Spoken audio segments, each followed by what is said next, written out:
We are all a part of one heart. One of the things I love about this song is it says, out in the cold there are faces. They're hidden by the wind and rain. Hold out your hand. Someone will take it and bring you home again. Does that mean they need the help, or does that mean you need the help? It means when we reach out to the other, we bring each other home to who we are. Every time we join a heart with another person, every time we come home more fully to who we really are. So my sermon for today is entitled, "To Live What We Believe." Because we can believe all kinds of beautiful things. I mean, the world's been singing about peace on earth for as long as there have been songs, and yet we don't have it yet. So it's not enough to believe in peace. We have to learn to live in peace. I didn't start any wars. Well, did you though? It's a beautiful passage in A Return to Love, Marianne Williamson's book on A Course in Miracles, where she says she was at this DC party one night and just with all these people. She was a screaming liberal around all these people who were very much, completely not doing what she thought they should, not being who she thought they should be. And she had a dream last night that, I think it was that Cheney came to her and said, "You're a hawk, not a dove." And in the dream she said, I'm a peaceful person. I only want peace. And he said, "You are a hawk. You are spoiling for a fight with, at the time, Reagan and the whole Iran-Contra affair, and on and on and on." And she recognized, to be against war is not actually a peaceful place to be unless you bring peace to it. So we learn to live, hopefully, in this lifetime, we will learn to live about what we're for rather than living about what we're against. So, not what do you not believe, but what do you believe? And when people look at your life, can they tell what you believe? When they look at you, I was going back to the 2016 election. I'm barely on Facebook anyway. I don't really know how to use it. I have Bob put things up there, and I have Jordan put things up there. But I was on Facebook a little bit at the time, and people that I loved and thought of as loving people spewed the most hateful vitriol. It was just horrible. And I said one thing. I said, when we put our hate out there, the only thing we do is cause that which we don't want to dig in deeper, so that it will have a harder time saying, "Oops, maybe I was wrong," when we don't give it a position to fade back to. So, and then I just got off altogether for the next several years. Because, sometimes there's a saying in 12-step, sometimes people's illness is stronger than my recovery. And so, often it's better for me to not engage at all, because I can tell that I don't trust myself around the things that anger me. That is one of the ways I try to practice my belief, is that if you can't say something nice, don't say anything at all. Your mom was right all those years. Gandhi said that true happiness is when what you believe, what you say, and what you do are in alignment with each other. When what you believe, what you say, and what you do are in alignment with each other. That is called integrity, y'all. That means we have an integrated life. What we believe in has integrated into our human existence. And integrity is actually a very hard thing to have, to truly integrate. Integrity means, by the dictionary, possession of firm principles, completeness, wholeness. To integrate is to bring together into the whole, to unify. And a really beautiful social sciences definition of integrity that Brené Brown developed in writing one of her books, in researching one of her books. She says, integrity is choosing courage over comfort. It's choosing what is right over what is fun, fast, or easy. It's choosing to practice your values rather than simply professing them. So in integrity, there is a certain transparency. If I'm truly in integrity, then you can watch what I do and know something about who I am and what I believe. And if you watch what I do and you can't tell what it is that I believe, or you are misled into thinking that maybe I believe something that I don't believe, then what is actually happening here is that I don't fully believe what it is that I've told myself I believe. And I think it's very, very, very vital on the spiritual path to keep asking the question, what do I believe? Because the moment we say what we believe and close the book on it, it's dead. What we believe should be a living thing every day. A living thing. We should check in. Some things I believed a long time ago, I don't believe anymore. And if I hadn't checked in with myself, I would believe differently. I believed that I hated Brussels sprouts. Turns out I just hated them boiled to death the way my mother did them.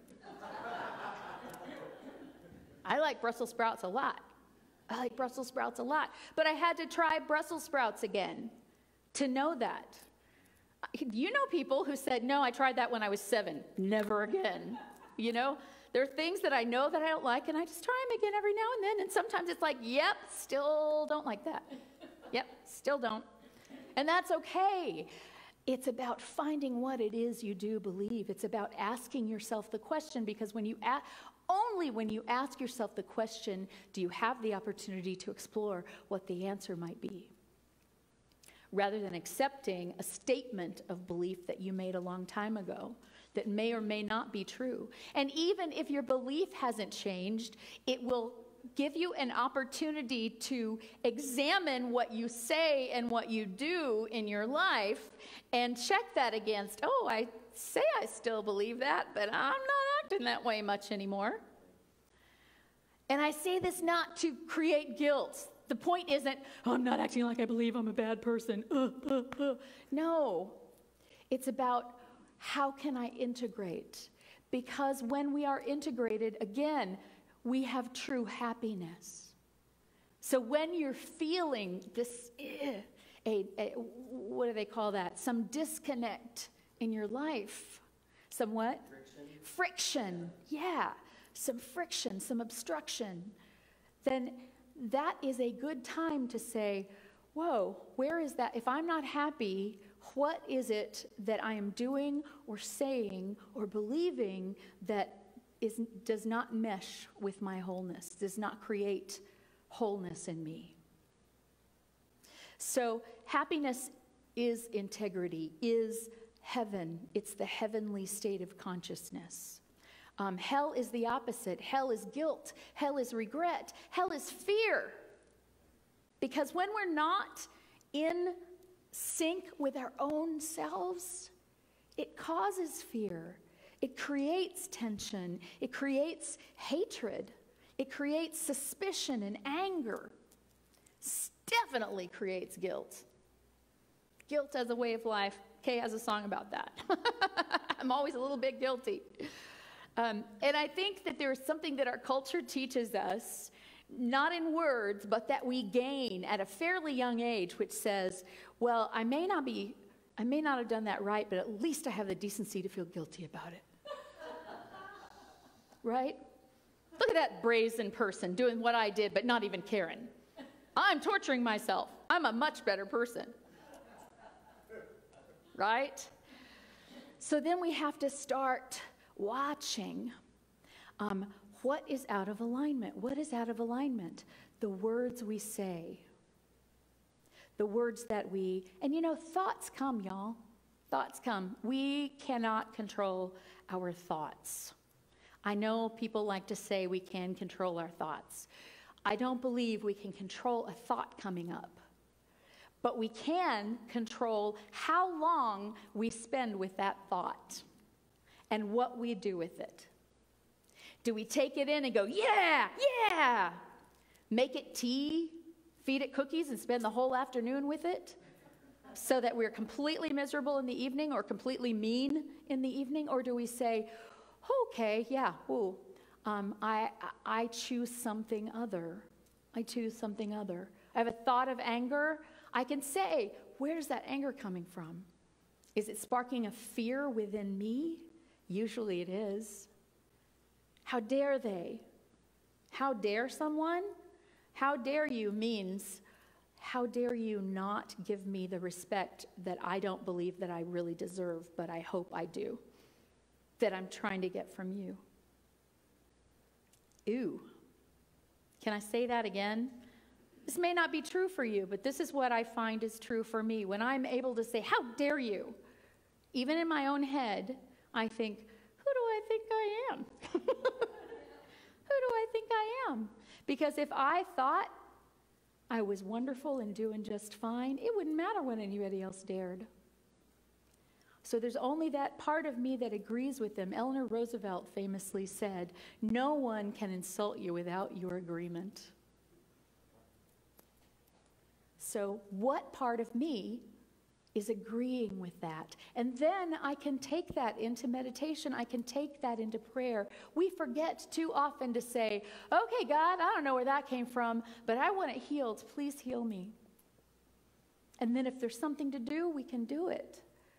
But we have brought it up into the light. We have exposed it to the God of our understanding and asked for help. And I tell you, every time I've done that in my life, there is a hand that reaches out.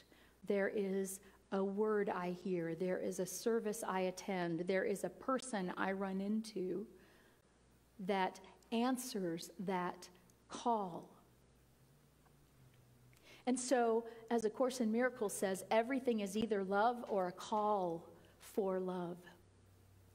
So when we are in integrity with ourselves, when what we say, do, and believe are at one with one another, that when someone dares, it's possible instead of having an angry reaction, we will recognize it immediately as, ooh, this is a person that really needs love. How can I give love?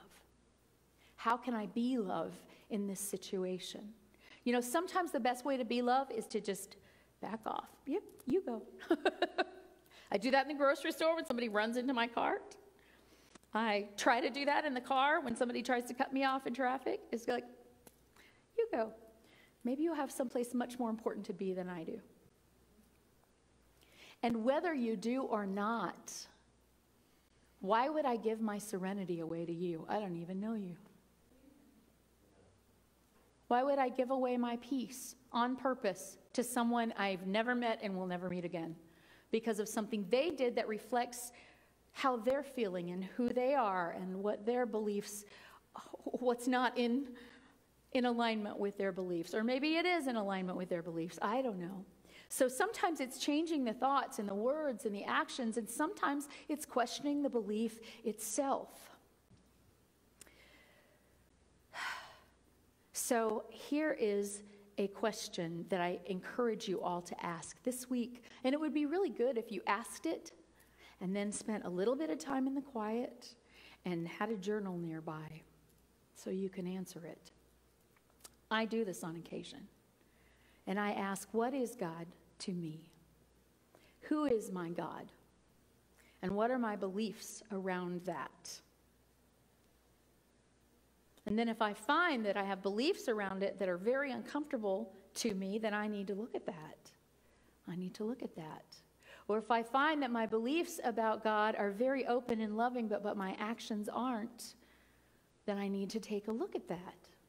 I need to take a look at that. I need to see what inside me is so fearful that even though it wants to believe this is the truth, it's afraid and it defends itself and arms itself and builds a wall or gathers weapons.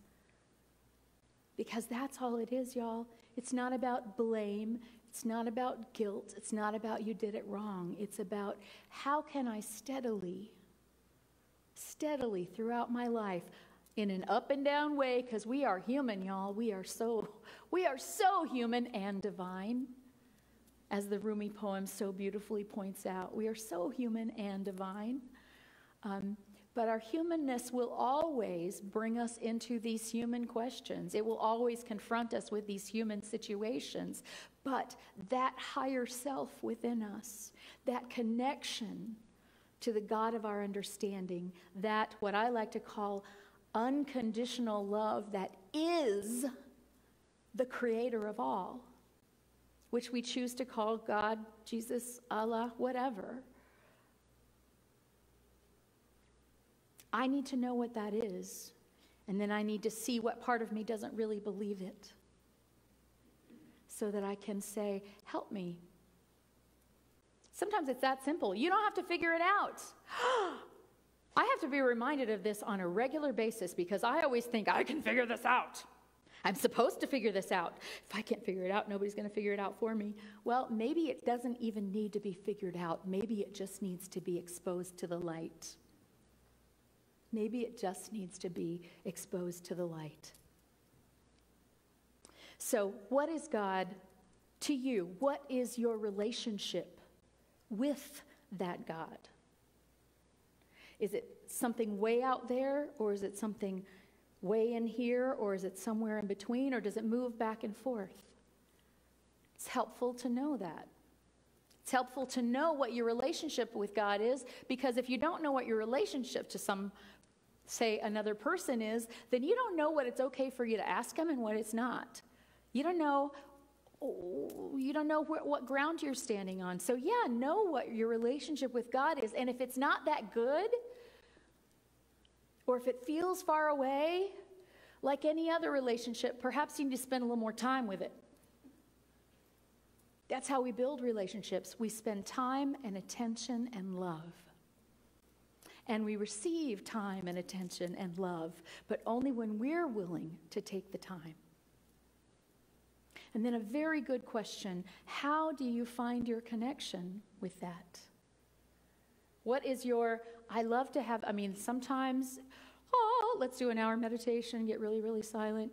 But a lot of times, I need it now. What is my connection? What will bring me there? I have my own answers. Thank you is one of them. Find what to be grateful for in the moment. One answer for me is, do I want peace? Because God is here to give me peace at any time. I get to choose whether I'm peaceful or not. Those are some things that can center me. When I'm way off the beam, I go and hug a tree.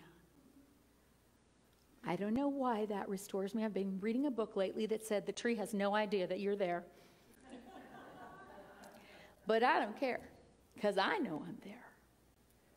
I know I'm there. And maybe it's not about what I'm giving to the tree, it's about what the tree is giving to me.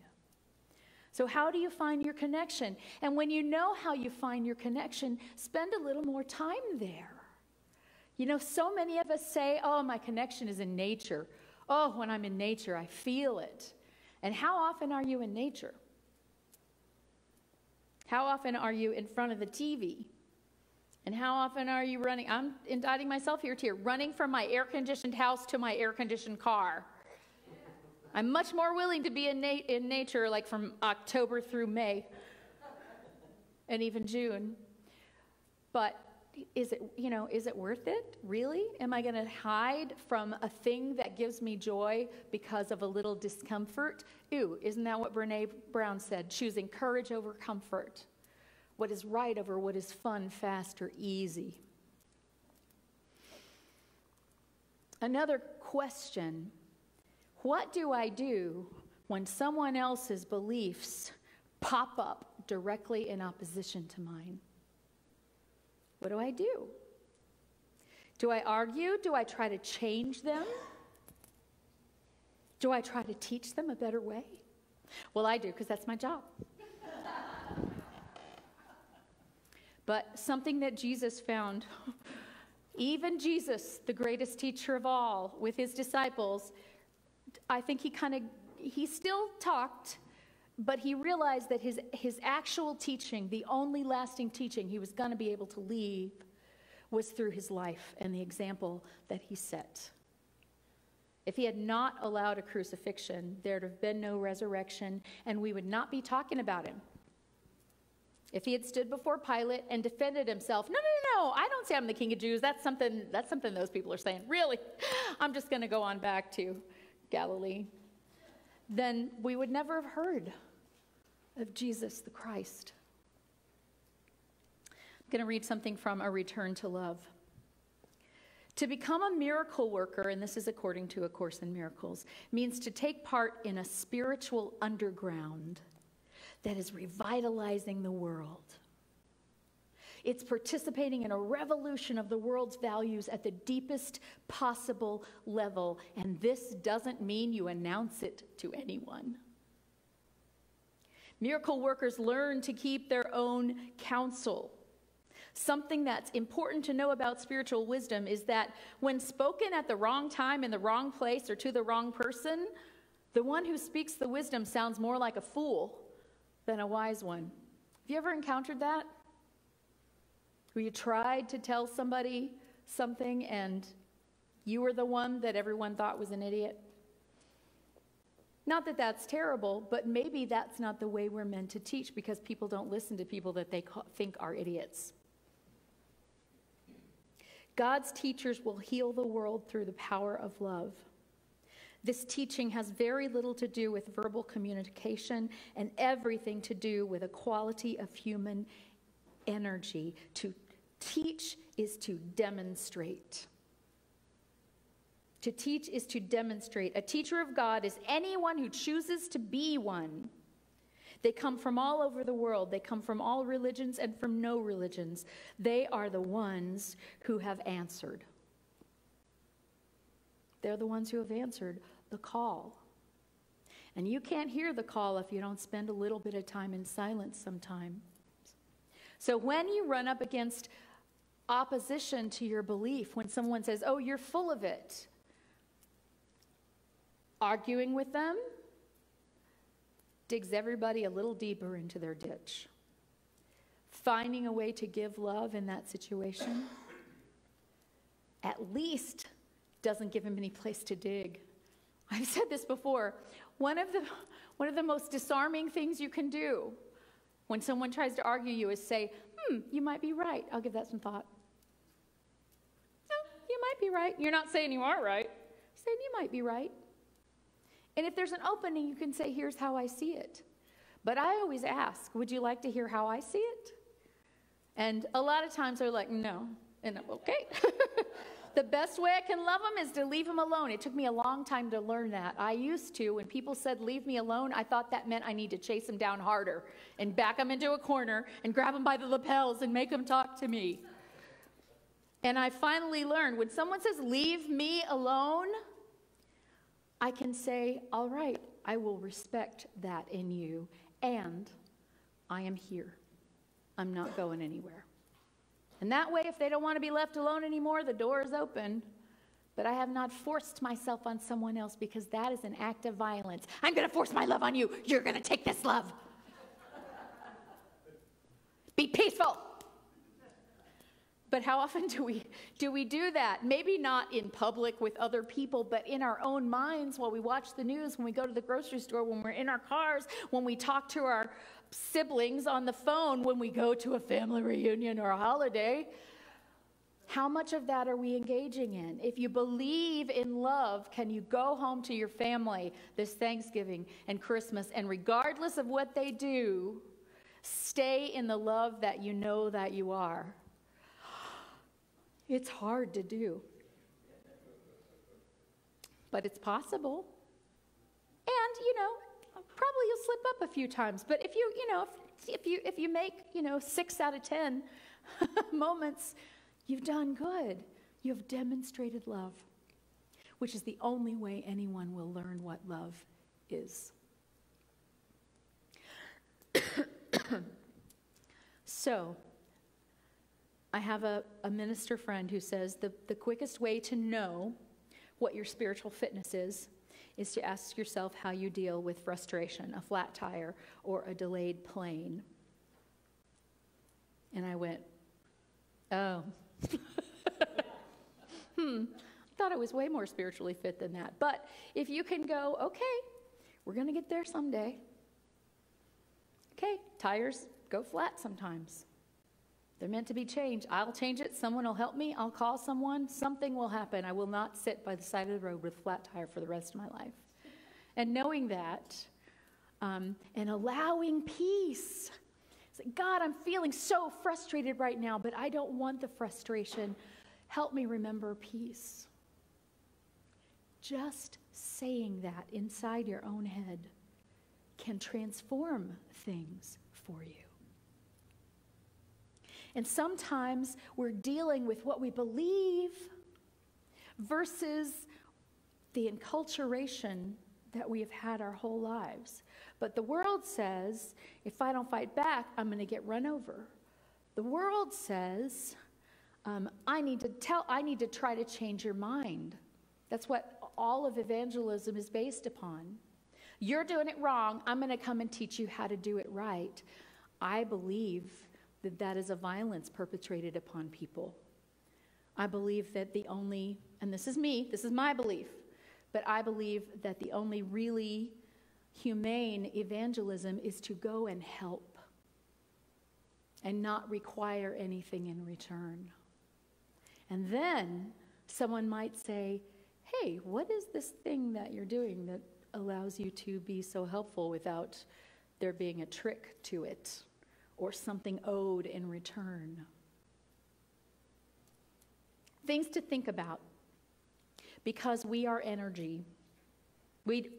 Physical science tells us that. We are energy formed into matter, but still energy. All matter is energy, right? So everything we do matters. Everything we do affects the energy of the whole planet. And paradoxically, no one human life is that significant. We're a blip on a radar screen of eternity in our human form. So don't sweat it quite so much. But do insist on your own happiness by finding a way to be in integrity with yourself, not with anybody else, with yourself. And do as Rumi said, let the beauty we love be what we do. Namaste.